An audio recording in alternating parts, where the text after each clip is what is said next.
খুবই আনন্দিত সকলে যে গত এক বছর অপেক্ষায় ছিলাম আমরা ভাইজানকে এই সর্বপ্রথম পূর্ব ডঙ্গলসা দক্ষিণপাড়া গ্রামবাসী বৃন্দের পরিচালনায় আমাদের এই জমিনে আনার জন্য আল্লাহ পাক কবুল করেছেন। উনি এসেছেন, আমরা আমাদের গ্রামের পক্ষ থেকে এবং আপনাদের পক্ষ থেকে ভাইজানকে আমরা সম্মান জানাচ্ছি এবং আমাদের এই মিলাদ মাহফিল কমিটির পক্ষ থেকে ভাইজানকে ব্যাচ করিয়ে আমরা সম্মান জানাতে চাই। ব্যাচ করিয়ে দিচ্ছেন আমাদের গ্রাম কমিটির মাননীয় সদস্য জনাব আলহাজ শেখ মনিরুল ইসলাম। উনি আমাদের সম্মানিত ভাইজানকে ব্যাচ করিয়ে দিচ্ছেন। আসুন আমরা তাকবীর দেই। নারে তাকবীর, নারে তাকবীর।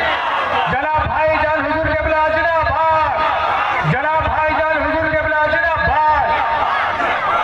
এখন আমাদের জলসা কমিটি এবং আমাদের সকলের পক্ষ থেকে ভাইজানকে উত্তরীয় করিয়ে দিয়েছেন আমরা জামে মসজিদের পেশ ইমাম তথা আমাদের গ্রাম নিবাসী জনাব হযরত মাওলানা বদরুদ্দোজা মহোদয়।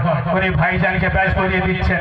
নারায়ে তাকবীর, নারায়ে তাকবীর, নারায়ে তাকবীর। জনাব ভাইজান হুজুর কেবলা জিন্দাবাদ। এখন আমাদের জলসা কমিটির পক্ষ থেকে তথা আমাদের গ্রাম এবং আপনাদের পক্ষ থেকে সম্মানিত ভাইজানকে স্মারক তুলে দিচ্ছেন আমাদের গ্রামের জামে মসজিদের পেশ ইমাম জনাব শেখ হারুন রশিদ। নারায়ে